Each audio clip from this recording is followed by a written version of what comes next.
नमस्कार, स्वागत है आपका दीपा ज्योतिष में और स्वागत है मेरे चैनल 21st सेंचुरी मॉम में। आज बात करेंगे कैसा रहेगा वर्ष 2026 मोटे तौर पर सभी लोगों के लिए। मैं हर राशि के लिए अलग-अलग वर्ष फल पोस्ट करूंगी। फिलहाल इन जनरल बात कर रही हूँ कि 2026 हम सबके लिए कुल मिलाकर कैसा रहने वाला है। देखिए, ये जो वर्ष है ना, इस वर्ष में बृहस्पति वक्री होते हुए भी अतिचारी है। बृहस्पति जीव के कारक है। तीसरे विश्व युद्ध की आहट सबको नजर आ रही है, सुनाई पड़ रही है। हमें भी सुनाई पड़नी चाहिए और हमें उसके लिए तैयारियां कर लेनी चाहिए। अपनी आर्थिक स्थिति को संभालिए, मानसिक स्थिति को संभालिए, शारीरिक स्थिति को संभालिए और अपने आसपास होने वाली घटनाओं पर थोड़ी पैनी निगाह रखिए।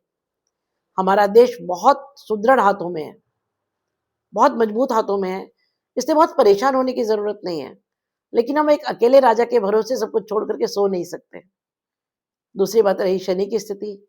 शनि बहुत अच्छी कंडीशन में है, मीन राशि में है और क्योंकि बृहस्पति के साथ उनका सम संबंध है, न मित्र है न शत्रु है। लेकिन जल की राशि में जब शनि महाराज होते हैं तो बड़े सोचे समझे स्तर पर, बड़े कूटनीतिक स्तर पर, बड़े ठंडे दिमाग से लिए गए निर्णय जो दूरगामी होंगे वो विभिन्न देशों की सरकारें भी लेंगी और आप भी लेंगे।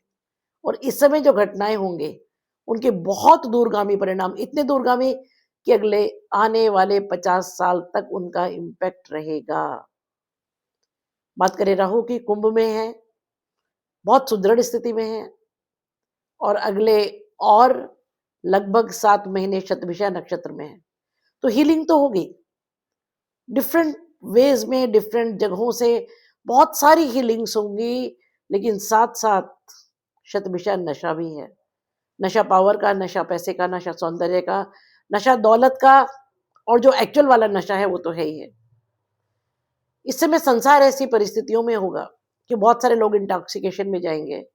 उसके अलावा कुछ राजा मद में चूर होकर के कुछ ऐसे निर्णय लेंगे जो उनके लिए और उनकी जनता के लिए बहुत विनाशकारी साबित होंगे। डेमोग्राफी चेंज होगी। कुछ देश नक्शे से हमेशा के लिए हट जाएंगे। कुछ नए देशों का निर्माण होगा क्योंकि बृहस्पति पुनर्वसु में है। पुनर्निर्माण, reestablishment of power, reestablishment of systems, reestablishment of demography, reestablishment of geography, reestablishment of many systems all over world. और पुनर्निर्माण कभी भी आसान तो नहीं होता है। तो कुल मिलाकर के अगर हम वैश्विक स्तर पर या नेशनल लेवल पर देखें तो ये कोई बहुत अच्छी स्थिति तो नहीं दिखा रहा है।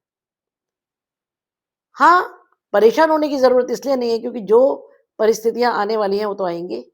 उसके लिए हमें मानसिक रूप से, शारीरिक रूप से, फाइनेंशियली, फिजिकली तैयार रहना है और अपने आप को, अपने परिवार को, अपने बच्चों को, अपने पड़ोसियों को, अपने समाज को उसके लिए जागृत रखना है और तैयार रहना है क्योंकि हिम्मत के आगे जीत है।